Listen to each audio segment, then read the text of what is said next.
एक दिन गोस्वामी श्री तुलसीदास जी की महिमा सुनकर दिल्ली के बादशाह ने अपने सेनापतियों को काशी भेजा। उन्होंने आकर काशी के सूबेदार से कहा कि गोस्वामी जी ने मरे हुए ब्राह्मण को जीवित कर दिया है। यह सुनकर बादशाह उनके दर्शन करना चाहते हैं। उन्हें आदर और सुख सुविधा पूर्वक ले जाया जाएगा। तब सूबेदार ने आकर गोस्वामी जी से प्रार्थना की। उन्होंने उसकी प्रार्थना स्वीकार कर ली और काशी से दिल्ली की ओर चल दिए। वहाँ पहुँचकर बादशाह के पास गए। उसने उनका बड़ा भारी स्वागत किया।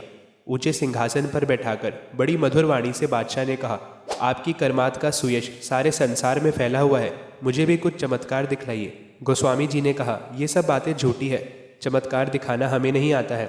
हम तो केवल श्री राम जी को जानते मानते हैं, उन्हीं का भजन करते हैं। श्री तुलसीदास जी के उत्तर को सुनकर बादशाह ने कहा, तो अपने राम को ही दिखलाओ, मैं देखूं कि तुम्हारे राम कैसे है। यह कहकर उसने उन्हें कारागार में बंद कर दिया। तब गोस्वामी श्री तुलसीदास जी ने हृदय में हनुमान जी का ध्यान करते हुए उनसे प्रार्थना की, प्रभु आप दया सागर है, मुझ दास पर कृपा कीजिए।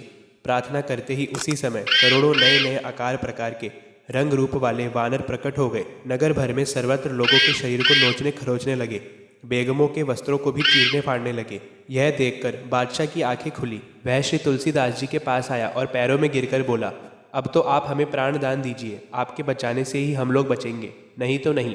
श्री गोस्वामी जी ने कहा, पहले आप थोड़ी सी करामत और देख लीजिए। उनकी बात सुनकर बादशाह अति ही लज्जित हुआ। पछताते हुए अपराध को क्षमा करने की प्रार्थना करने लगा। तब वानरों का उपद्रव शांत हुआ। इसके बाद तुलसीदास जी ने कहा कि अब तुम्हारा यह किला भगवान श्री राम का हो गया, तुम इसे बिल्कुल छोड़ दो। यह सुनकर बादशाह ने उस किले को छोड़ दिया। दूसरा नया किला अर्थात नई दिल्ली बनाकर उसमें रहने लगा। गोस्वामी श्री तुलसीदास जी ने दिल्ली से प्रस्थान किया।